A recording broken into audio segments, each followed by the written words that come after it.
Does pear cider even exist? Is the question that I will answer by the end of this show.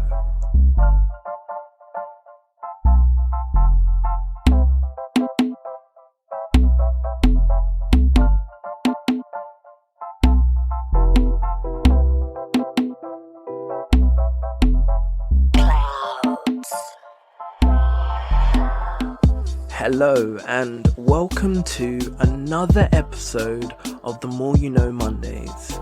The more you know, the more you grow. And this week on the show, I will be talking about GDPR.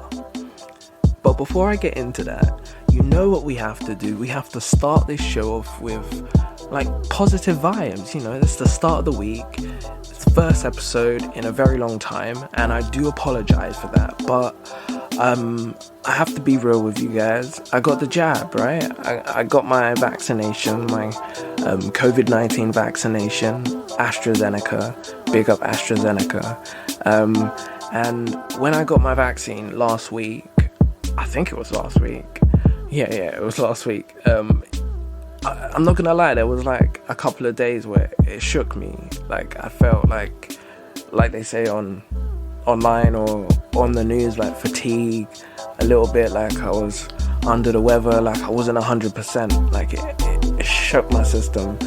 And usually around that time I usually record my podcast, and I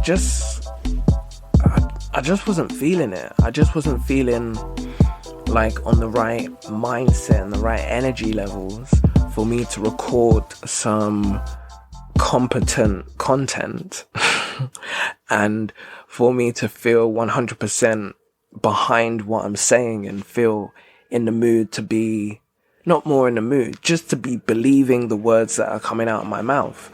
Because I feel like there's nothing worse than me just recording a show just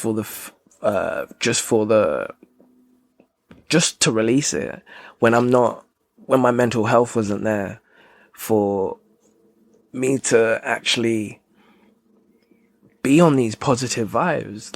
Right now, how I'm feeling right now, the sun's been out the last week, although it's kind of cold right now, but the sun has been out, so I'm on positive vibes, and I've recovered from whatever side effects happen from the vaccine. But if you are out there and you haven't had the vaccine, all I'm saying is, go get it. Go get protected. At the end of the day, my opinion on it is why not? It's a thing that has affected the whole world globally, and it's not it's an isolated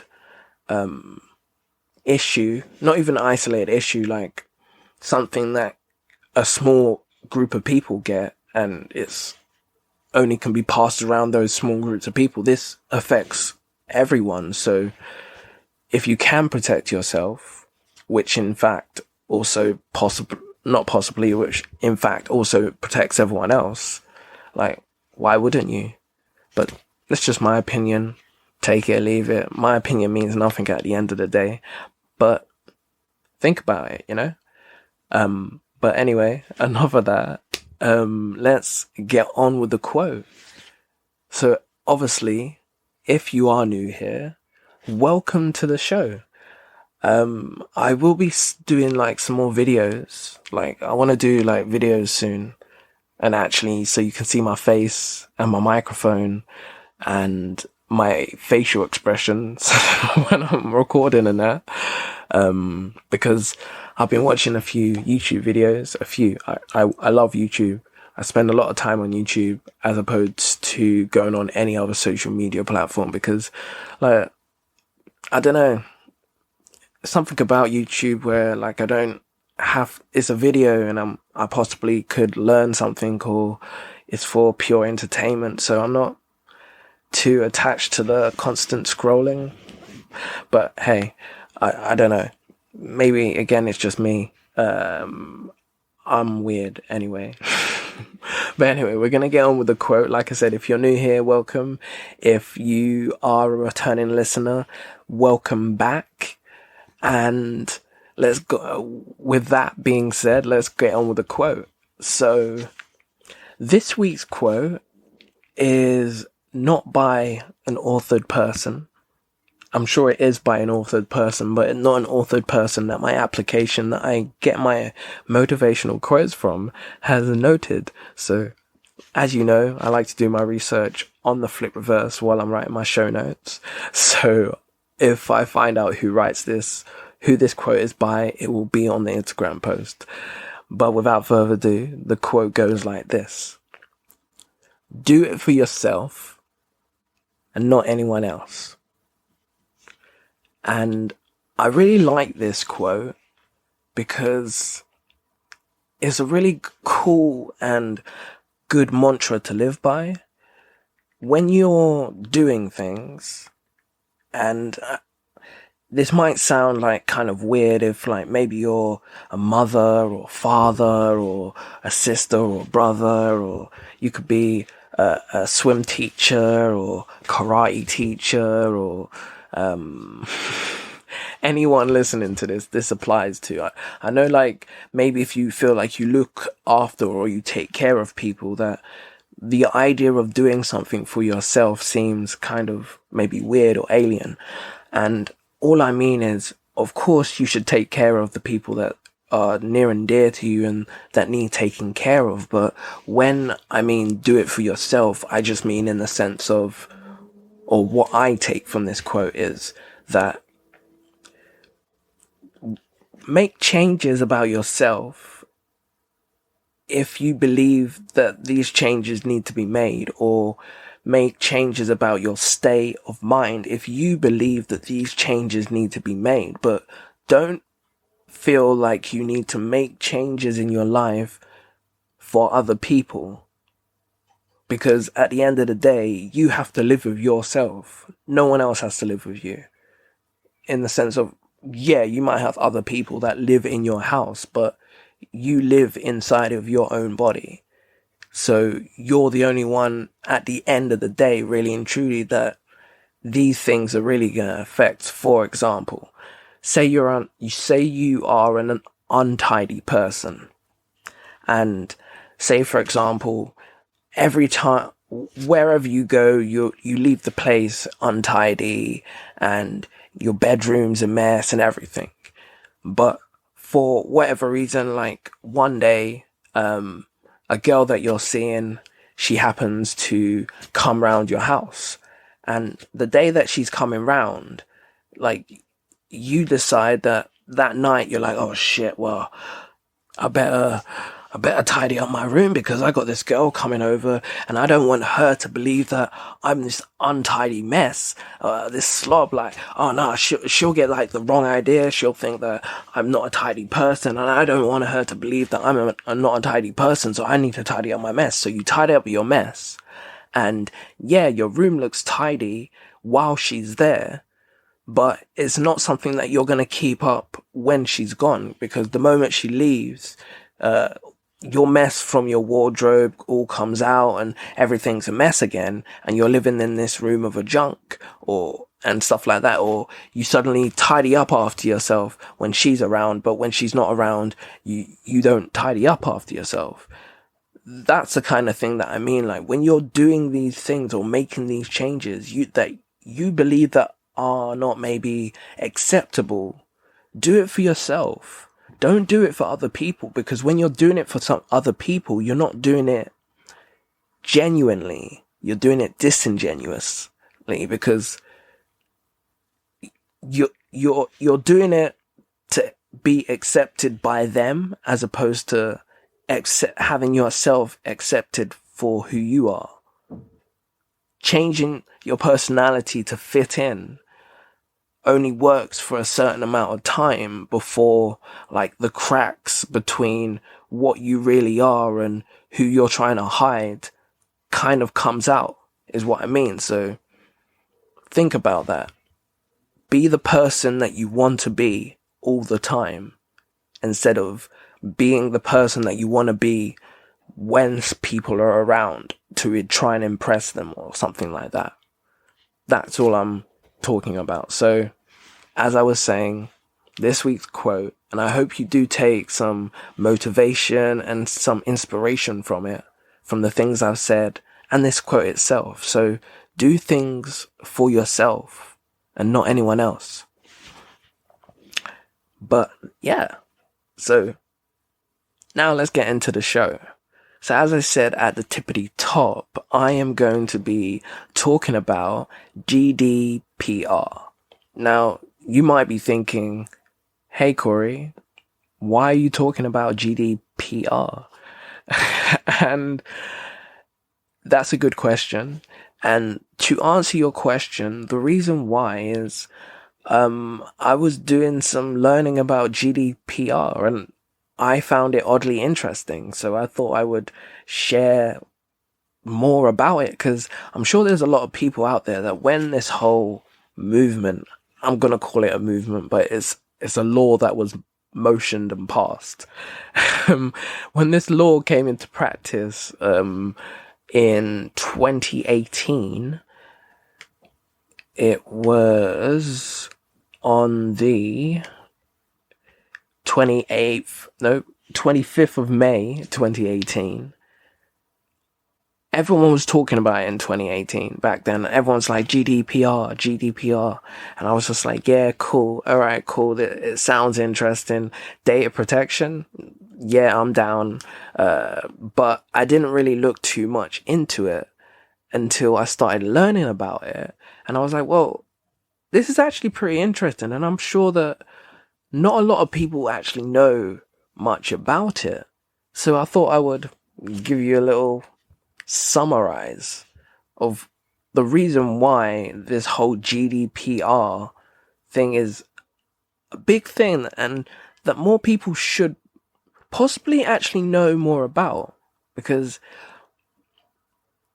what companies do with your data is interesting and actually important for you to keep a check on, because it's no uncommon practice that companies or social media platforms like Facebook, Instagram, I said Facebook and Instagram, but I should have just said Facebook because Facebook owns Instagram and WhatsApp. So when I say Facebook, when you think of Instagram and WhatsApp, you also talk about Facebook. So Facebook's company plan, like the way how they make money is by selling advertisements. That's how Facebook makes money.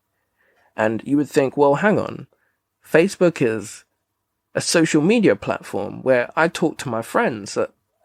What do you mean they make money by selling adverts? Yeah. So how do they sell adverts? Oh, you know those adverts that get passed to you on your phone when you're scrolling on Instagram or scrolling on Facebook, and then you're just like, well, hang on, how do you guys know so much about me? This is the perfect ad. Yeah, I would definitely click on this. I would definitely possibly buy this.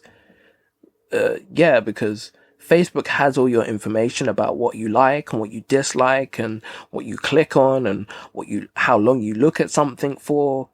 And they just share this information with advertisement companies, who then in turn pass these adverts to Facebook and be like, well, through your algorithm, we know that Jane Doe looks at animals every day. So start showing her adverts about animals, and I'm sure she'll really appreciate those adverts as opposed to seeing adverts about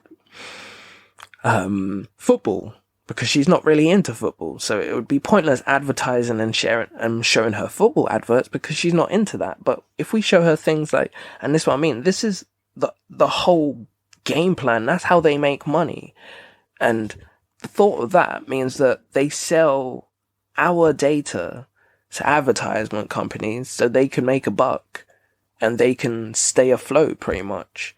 And I don't know how well that sits with me. Now, I'm sure Facebook has some whole terms and terms of service, terms and conditions, the small print that not many people read. And And because I didn't plan on talking so much in depth about Facebook, I haven't had a chance to actually look at these terms of service. This is literally just a flow of spin, of conversation, of thought, where I was going with my podcast, you know? So I was just sticking to GDPR. But we will do another episode, maybe a deep dive. I would love to do a deep dive on like some topics. So yeah, I might do a deep dive on Facebook behind the scenes and what they do with our data. That would be an interesting episode. Yeah, I will do that.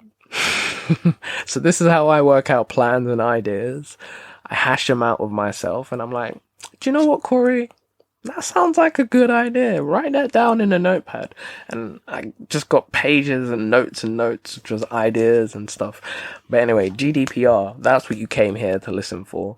You saw it on the advert, on the advert. This is not on TV. You saw it on, possibly an advert. You saw it on the front of the episode, cover art. And that's what brought you here.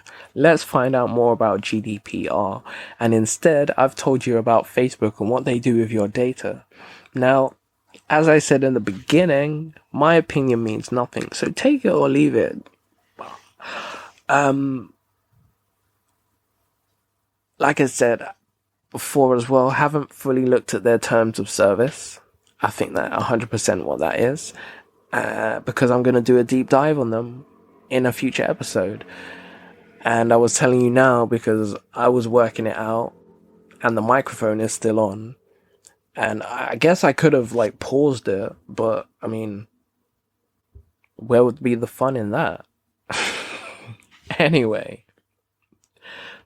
So put simply, what is GDPR?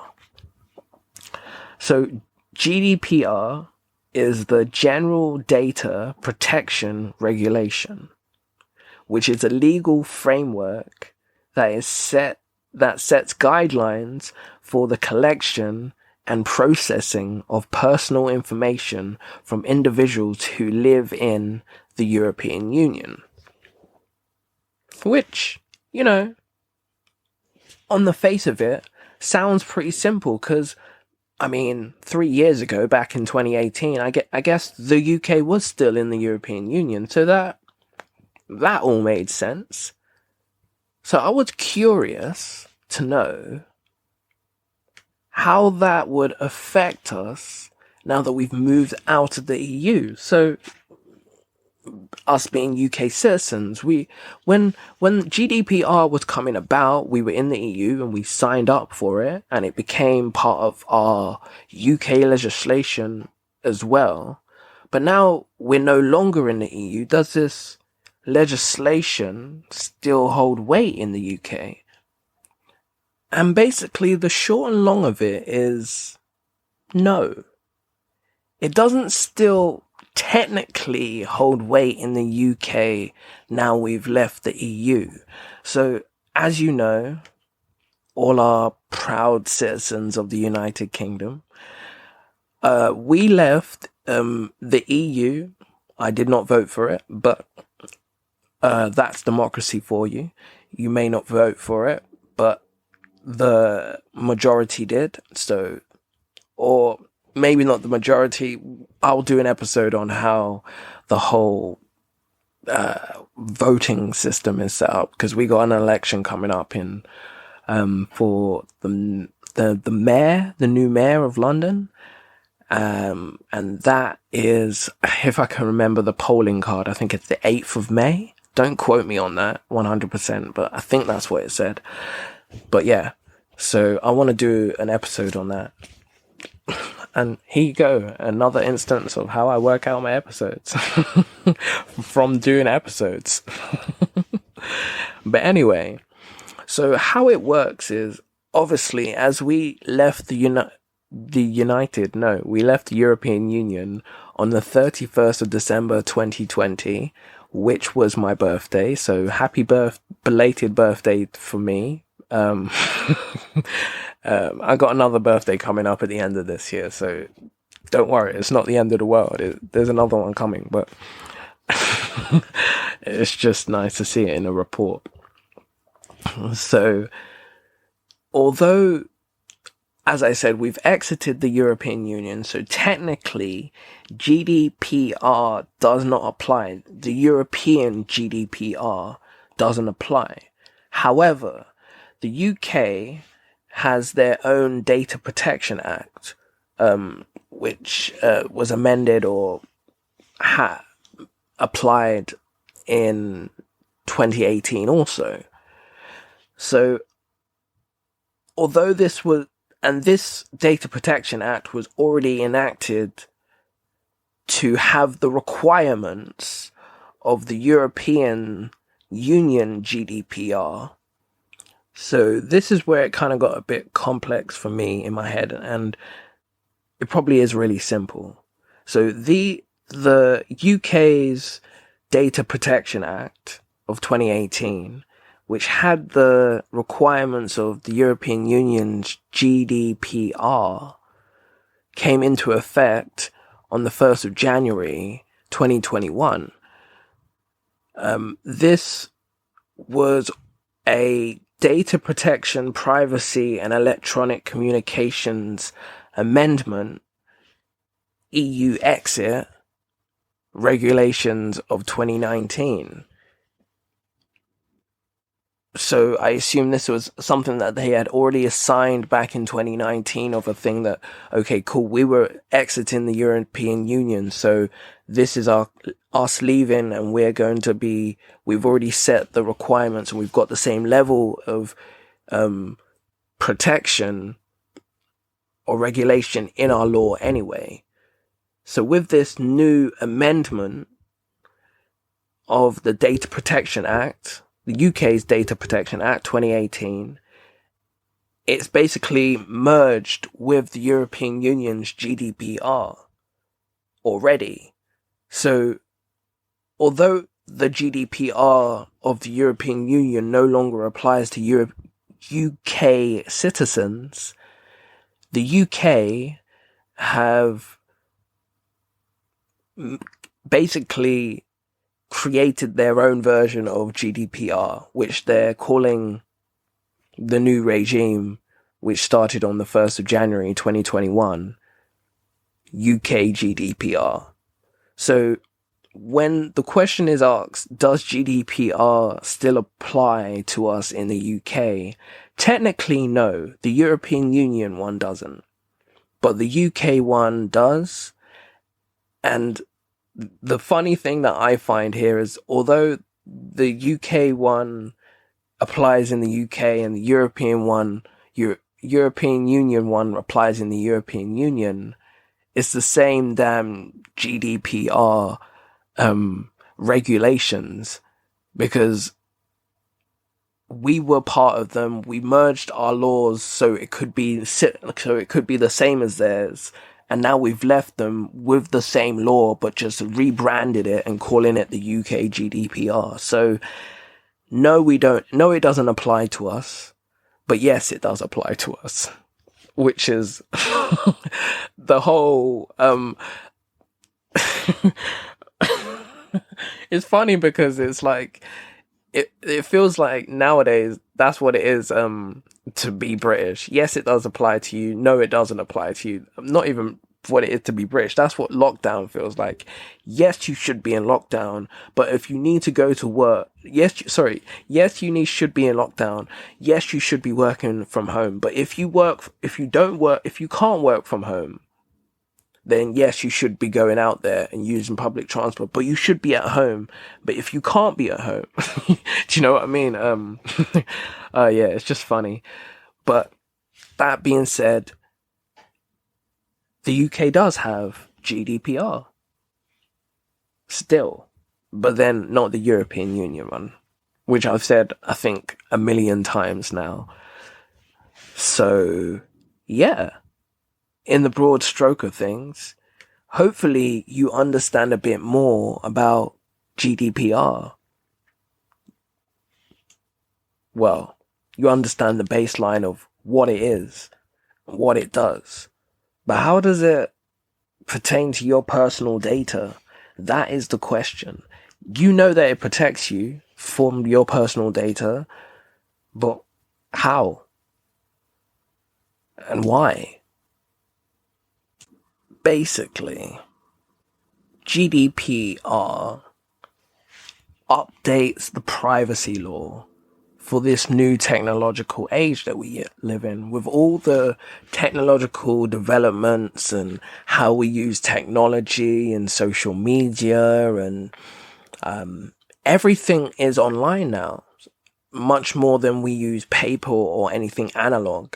So the law needed to update, or our privacy laws that protect every single one of us needed to update to reflect that. And that's basically what GDPR does for you. It increases the restrictions on what organizations can do with your data. And it extends the rights of individuals to the access and the control about what they do with it. Obviously, this is an amazing thing that it protects you and your data from these billionaire companies.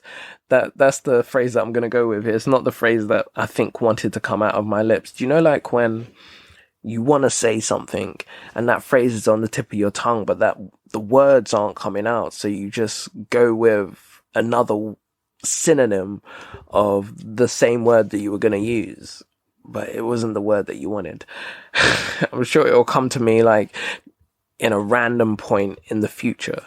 And I love and hate when that happens. Like you're doing something in the future and the word that you were that was on the tip of your tongue finally goes down your throat and comes out as words, and you're just like, damn, that was the word. That was the word I was looking for. But it's too late at this point because you're in the future and you needed it in the past. Such a shame you can't like do those little time travels, like just to be like, you could like, you remember and you just press a button, you just zip back into the past so you can say that word and zip forward, and you're just like, I feel better. It's just the little things, you know? Sometimes it's just the little things. Anyway, this is a good thing because it extends, in some cases, those restrictions and safeguards on what can and cannot be done with your personal data. And this is based on information handled within the European Union or information handled with a European Union citizen outside of the European Union. So with that being said, I can only assume that the UK GDPR, with it being in line with the same regulations as the European Union one, that means that it must work in the same way. So it pertains to information that is used in the UK about a UK citizen, or used and protected, or if you're in another country and your information is being used, your information is also protected under UK GDPR law. So that means wherever you are in the world, your data, your personal data, is always protected, which is the main thing at the end of the day. So some of the key elements of GDPR is it is processed fairly, lawfully, and transparently. So if you ever go to any of the websites that you frequently visit on a daily basis, and you're curious to know about what this company or website is doing with your data, you can access this information on any website that you're on by scrolling right down to the bottom of the page and clicking on their privacy policy. It's usually called privacy policy, or maybe it says privacy or something along those words. If you click on that, you can scroll down and it will have like a FAQ kind of setup explaining exactly what they are going to be doing with your data.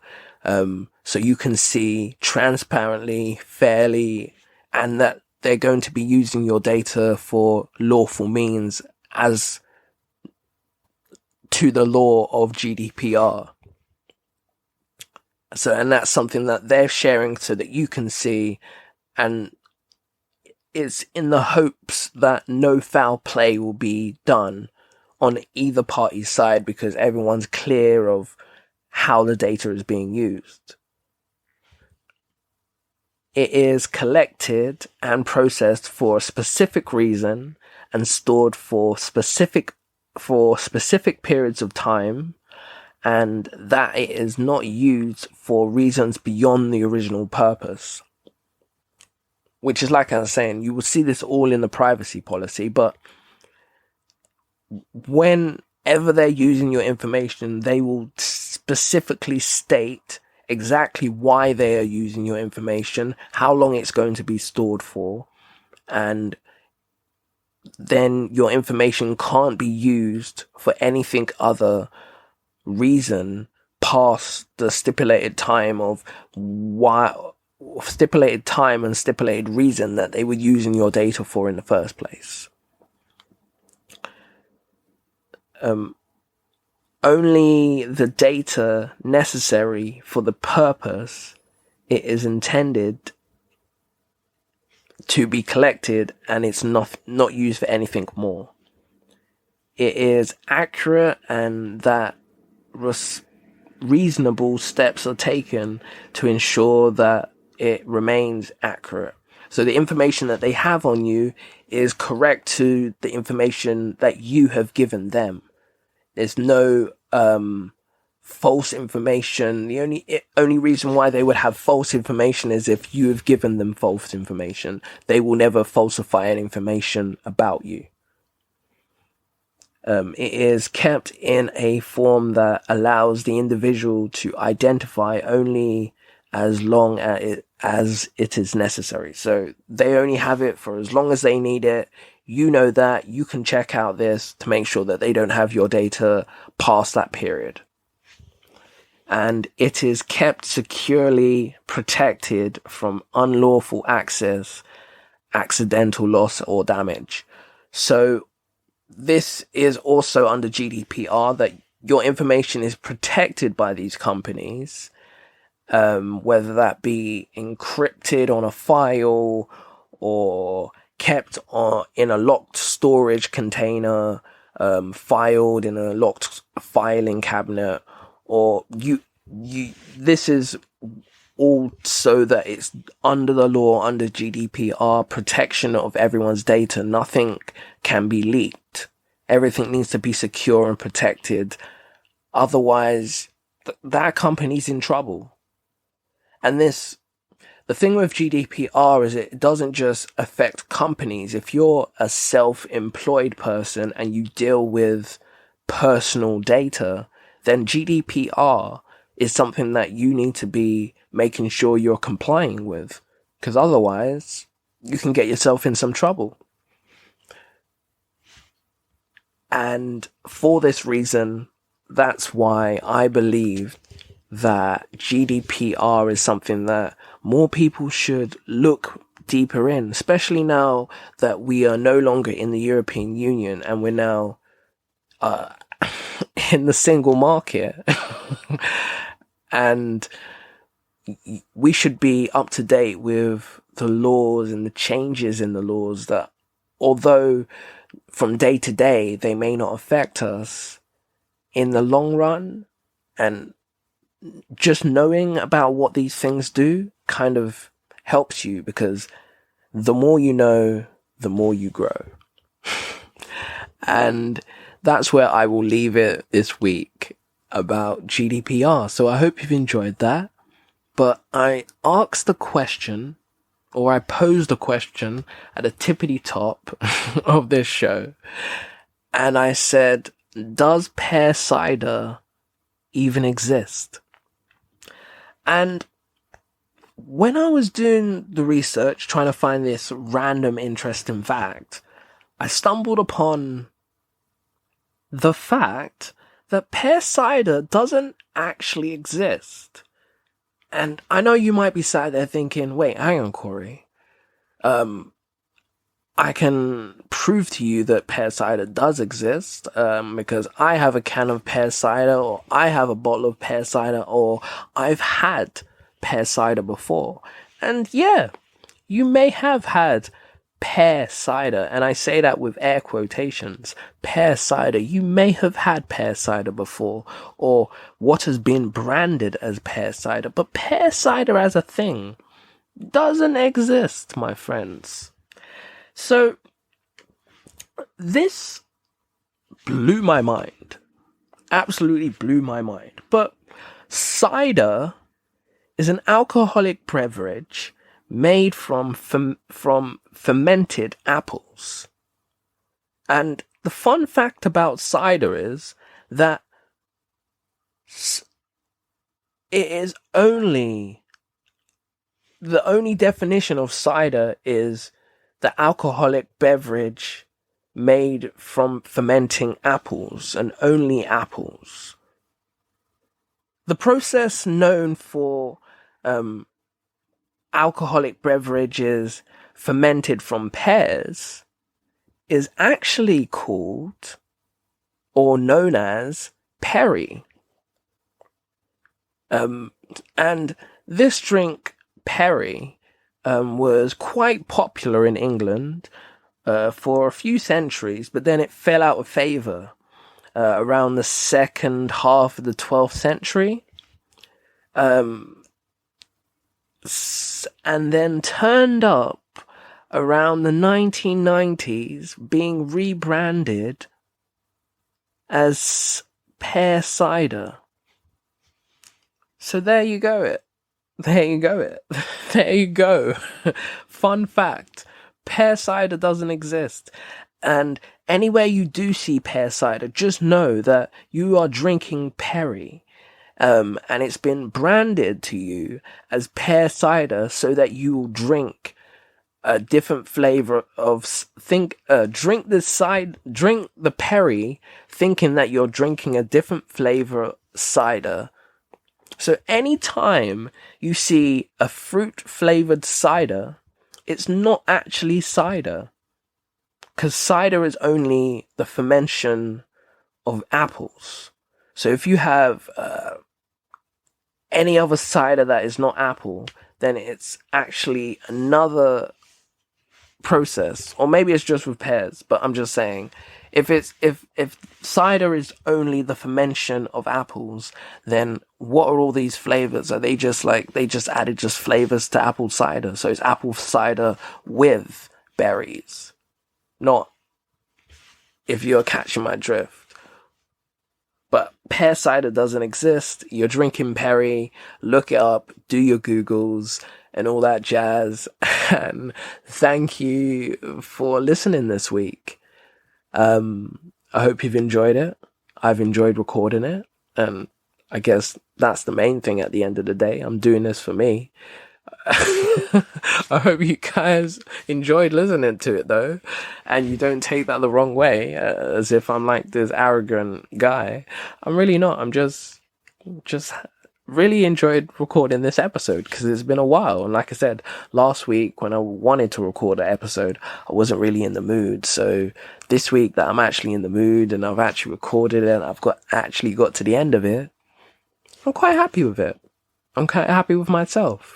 And I hope you have, like I said, enjoyed this episode and enjoy the rest of your week. And if you have any comments or things to say or messages, DM us on social media or drop us an email at myopinionmeans@gmail.com. Sorry, it's because I said at first and I'm like, well, hang on, email addresses have the at in the middle. So it's myopinionmeans@gmail.com. Just drop us an email if you've got anything to say, anything you want me to look into.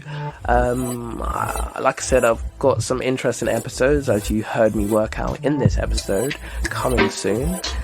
And peace out. I'll speak to you guys soon. Until next time, live long and prosper.